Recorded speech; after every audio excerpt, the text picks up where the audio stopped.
नमस्कार, स्वदेश न्यूज की खास पेशकश मध्यकाल में आपका बहुत स्वागत है। मैं हूं आपके साथ ऋषभ राय।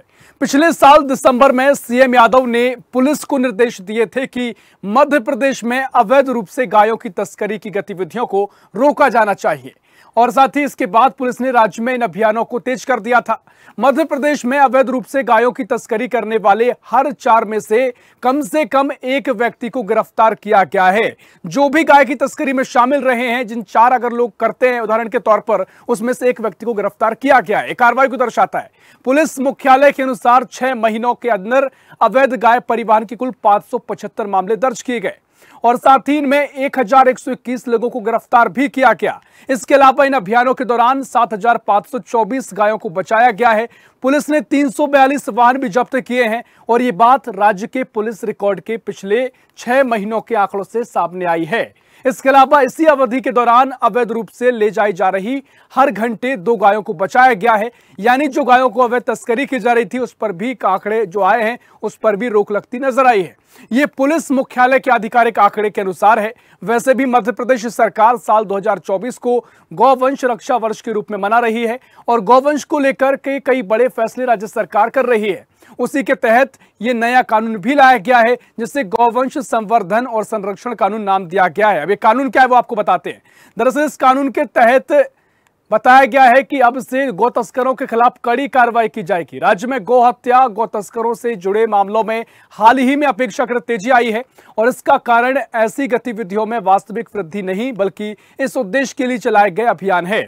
ऐसा 13 जून से 20 जून के बीच देखा गया था।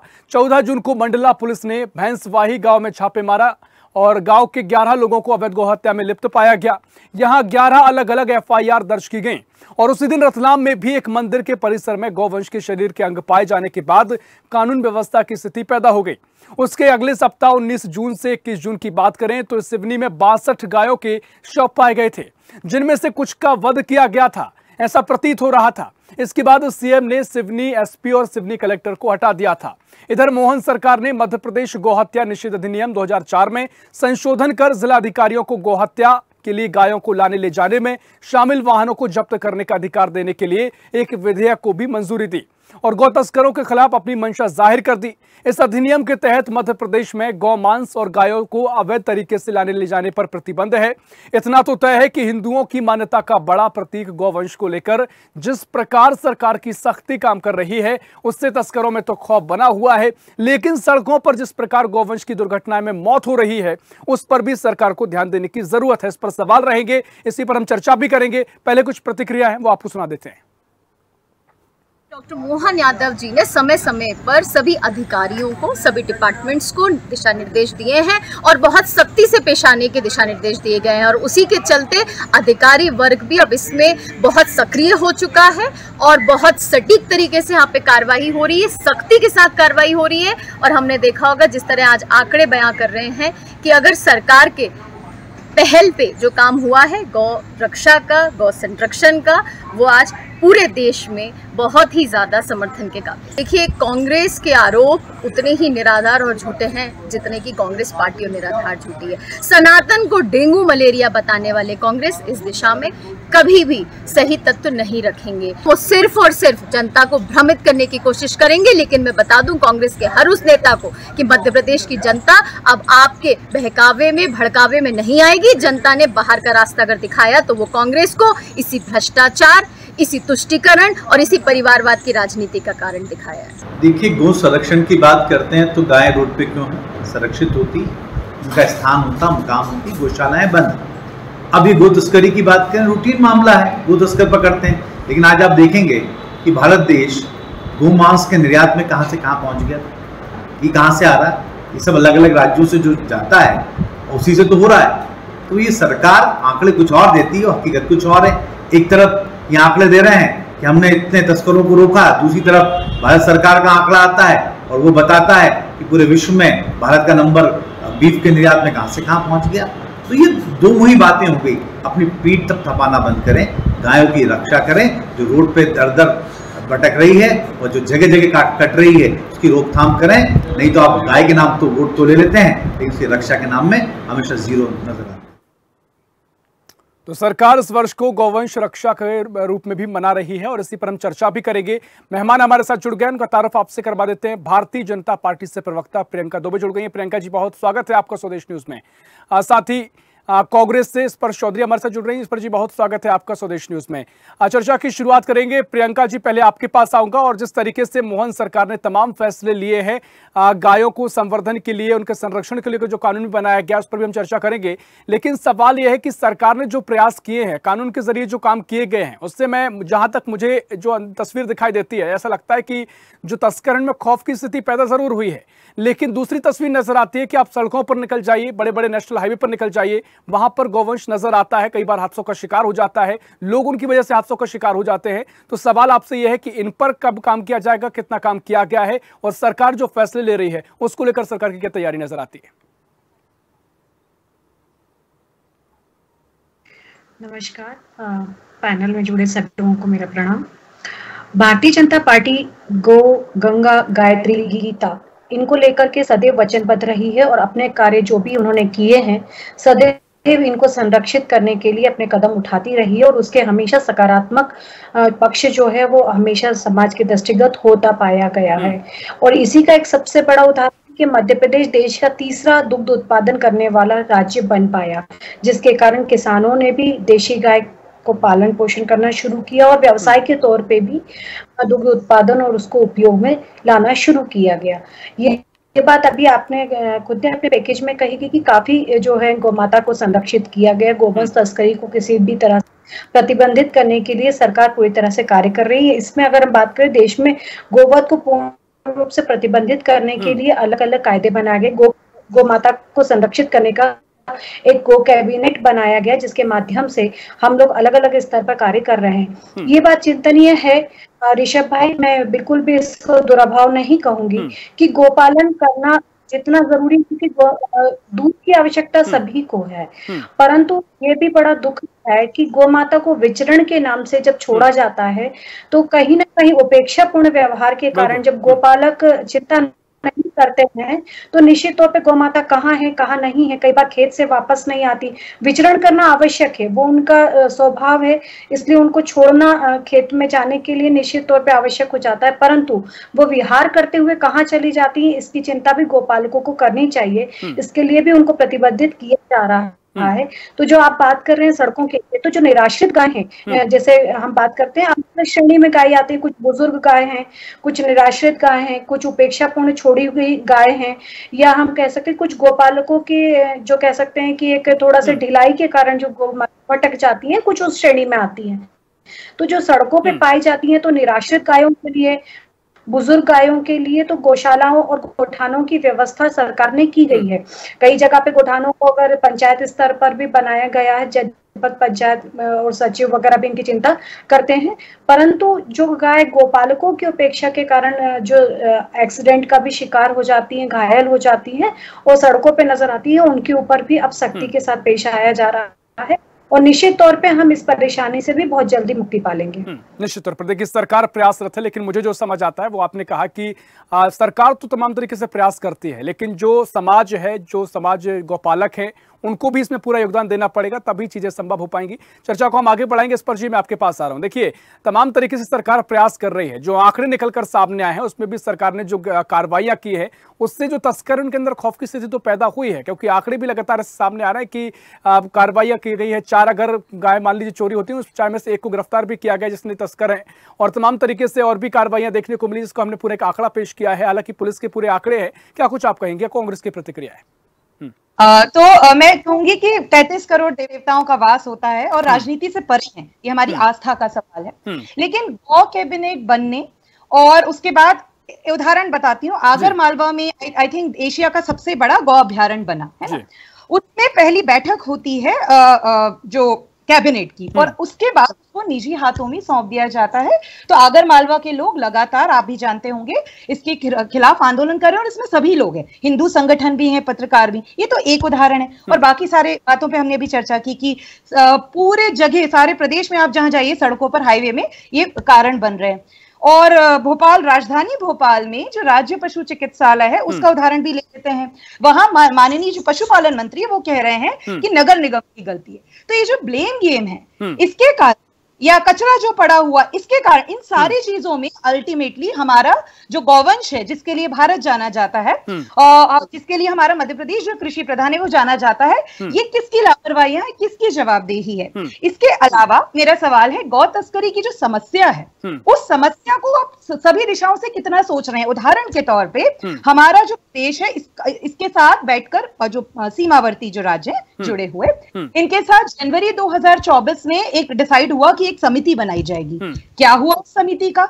जो मिलकर डिसाइड करने वाली थी कि हमारी जो गौ तस्करी की समस्या उसे सॉल्व कर रहे हैं, इस पे जवाबदेही, सिर्फ एक्शंस, बहुत अच्छी बात है, मैं तो राजनीति से परे कहूंगी, आपने एक्शंस लिया, खौफ पैदा हुआ, सही बात है, लेकिन सिर्फ यह काफी नहीं है, क्योंकि अन्यथा आम नागरिकों को दिख रहा है कि आप 250 करोड़ का पैकेज बजट जो लाते हैं उसको लाने के बावजूद जमीन पर गायें इतनी मतलब बुरी स्थिति में है, और ये राजधानी भोपाल का भी उदाहरण है और तमाम उदाहरण है। तो मुझे लगता है कि इन सारे पहलुओं पे चर्चा किए बिना खुद की पीठ थपथपाना और खुद को सनातनी कहकर कि धर्म के नाम पर, मैं तो सनातनी शब्द धर्म से जब जुड़ा, धर्म सही कर, ठीक है, इस पर जी, लेकिन मैं समझना ही चाहूंगा कि चलिए आपने एक स्वागत किया कि जो सरकार प्रयास कर रही है, तमाम तरीके की जो तैयारियां की जा रही है, कमी आप कहां देखती है? क्योंकि देखिए आपकी अगर सरकार होती है, जब भी रही है, तो यही सारे तरीके होते हैं चीजों को संभालने के लिए, आंकड़ों को कम करने के लिए, लगाम लगाने के लिए सरकार वो सारे प्रयास कर रही है, तो आपको कमी कहां नजर आ रही है?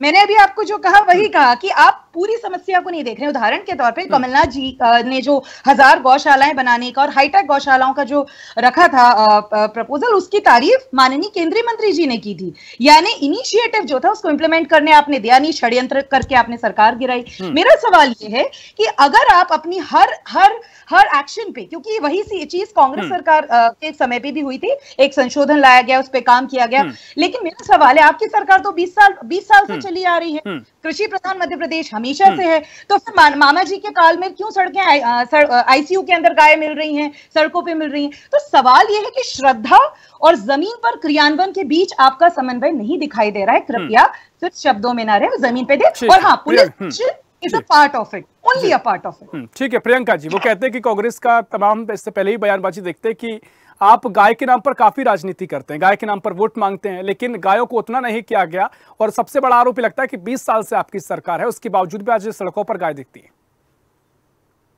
देखिए ऋषभ भाई, जन जागरण के जो विषय होते हैं उन पे मुझे राजनीति करना बहुत अच्छा नहीं लगता, इसलिए आपने जब स्टार्टिंग में मुझसे बात करी तो मैंने बहुत निष्पक्षता से प्लस और माइनस दोनों अपने जो सरकार है और हमारा जो देश है उसके लेकर आपके सामने रखे थे। परंतु बड़ा हास्यास्पद हो जाता है कि हमारी स्पर्श बहन यहाँ पर बात कर रही है कांग्रेस का सनातन प्रेम को लेकर के, परंतु कर्नाटक में इनके खुद के पशुपालन मंत्री के वेंकटेश जी कहते हैं कि जब गाय भैंस को काटा जा सकता है तो गाय को काटने में कौन सी आपत्ति, क्यों नहीं काटी जा सकती? क्या वहां पे गोमाता नहीं रह जाती? क्या वहां सनातन की आस्था गोमाता से? तो ये तो बिल्कुल गलत है कि गोमाता तो पूरे देश में गोमाता ही है। ठीक है, इसके बाद केरल और वायनाड में जिस तरीके से चौराहे पे गाय काटी जाती है और रोटी के द्वारा खाई जाती है, तो वहां पर लोग गोमाता को लेकर के प्रेम क्यों नहीं दर्शाते? क्या गोमाता पर गोमाता नहीं रहती? क्या 33 कोटि देवी देवताओं का वास उस समय कहाँ चला जाता है? सनातन प्रेम उस समय कहाँ चला जाता है? जैसे कि अभी आपने खुद ने भी देखा होगा कि बाइट में ही कहा गया था कि भाई सनातन में आप कभी डेंगू बता रहे, सनातन पे ही सवाल खड़े कर देते हैं, तो सनातन के प्रतीक चिन्हों पे आप कहाँ तक सदैव तटस्थ रहेंगे? मेरा ये मानना है कि जब भी जिस भी देश के जिस भी कोने पे खड़े हो, हमारी विचारधारा एक हो, हमारी नीति नियत स्पष्ट हो, हमारे जो भी निर्देश है वो एक स्पष्ट तौर पर जमीनी स्तर पर आना चाहिए। भारतीय जनता पार्टी जो भी कार्य करती आई, चाहे वो पूरा से पश्चिम, चाहे उत्तर से दक्षिण हो, अगर हम राम जी के नाम के अस्तित्व के लिए और राम जी के नाम से अगर खड़े हुए हैं और उनके आशीर्वाद के लिए हमेशा अनुगामी रहे हैं, तो निश्चित रूप से हम कहीं पर राम को आस्था के साथ नहीं, मतलब हम ये नहीं कहेंगे कि हमारी आस्था परिवर्तित नहीं होती कि हम एक जगह बता दें और एक जगह राम जी के चरणों में चले जाएं। तो यहाँ पर स्पष्ट बहन पहले ये तो स्पष्ट करें कि जब दिग्विजय सिंह जी कहते हैं कि हिंदू धर्म आतंकवाद से जुड़ा हुआ है और हिंदू धर्म में कहीं गौमाता लाना प्रतिषेधित नहीं है, ये दिग्विजय सिंह जी बयान आया था। तो ये बयानबाजियां जब आती हैं आपके ही वरिष्ठ नेताओं की तरफ से, तो हमारे लिए भी ये विश्वास करना मुश्किल हो जाता है कि प्रतिपक्ष चाहता क्या है। गोमाता की हत्या होता है, प्रतिपक्ष ये चाहता है गोमाता को काटने के लिए भिजवा दिया जाए, प्रतिपक्ष ये चाहता है गोमाता को संरक्षित अगर करना चाहते हैं। आप कहते हैं गौशालाएं आपने खुलाई थी, तो कहाँ है वो? आप अगर हम बात करें, अगर गौशालाओं को लेकर अगर आप इतने प्रतिबंधित थे तो सड़कों पे क्यों उतरने की स्थिति बन गई थी? आपके ही नेता आपके क्यों विरोध करने लग गए थे? कमलनाथ जी का सनातन प्रेम कहाँ चला गया था जब मंदिर नुमा केक बनाया उन्होंने, हनुमान जी की फोटो लगाई और उसको काटा उन्होंने? तो ये जो दुराभाव वाले शब्द आते हैं तो विश्वास करना बड़ा कठिन हो जाता है। ठीक है, देखिए तमाम महत्वपूर्ण बातें कही। एक तरफ हम मध्य प्रदेश में गौ तस्करी की बात कर रहे हैं, लेकिन जब बात अगर आती है विचारधारा में इसे आत्मसात करने की या फिर स्पर्शी जिस तरीके से भारतीय जनता पार्टी का हम एक रणनीति देखते हैं या फिर उसका काम करने का तरीका देखते हैं, कोई भी विचार होता है, कोई भी चीज होती है, पार्टी के कार्यकर्ता से लेकर बड़े नेता तक एक ही बात को दोहराते हैं और वो लाइन से इतर कोई नहीं होता है। लेकिन आप कांग्रेस की जब बात करें, आपने जो बातें कही कि आस्था को लेकर कितनी श्रद्धा गायों के प्रति है, जिस तरीके से कर्नाटक का जिक्र प्रियंका जी ने किया, अब कर्नाटक में तो वाकई में के वेंकटेश ने बातें कही थी और वो तो वकालत कर रहे थे कि ऐसा कानून बनना चाहिए कि गौमांस भी बिक सके, उस पर कोई प्रतिबंध ना होना चाहिए। उन्होंने साफ तौर पर कहा था कि अगर भैंस को काटा जा सकता है तो गाय को क्यों नहीं काटा जा सकता है। आस्था की बात अगर पार्टी की विचारधारा के नजरिए से करें, आप जरूर सहमत होंगे कि आप चाहती हैं कि बिल्कुल श्रद्धा दिखानी चाहिए, लेकिन आपकी पार्टी के तमाम नेता ऐसे बयान देते हैं तो वो सवाल आप पर ही खड़े होते हैं। स्पर्शी दो चीजें कहूंगी, क्योंकि व्यक्तिगत लीडर्स पे कमेंट है, तो भारतीय जनता पार्टी के दिग्गज नेता जिनके मैं भी नाम ले सकती हूँ बट आपके लिए बहुत सम्मानीय है, जो व्यक्तिगत तौर पर बीफ खाते हैं, है ना, नंबर एक। लेकिन व्यक्तिगत अगर हम जाने लगे तो भारत बहुत विविध है। दूसरी चीज, आपके लिए बीफ खाते हैं ऐसे नेताओं के नाम आप बताना चाह रहे हैं?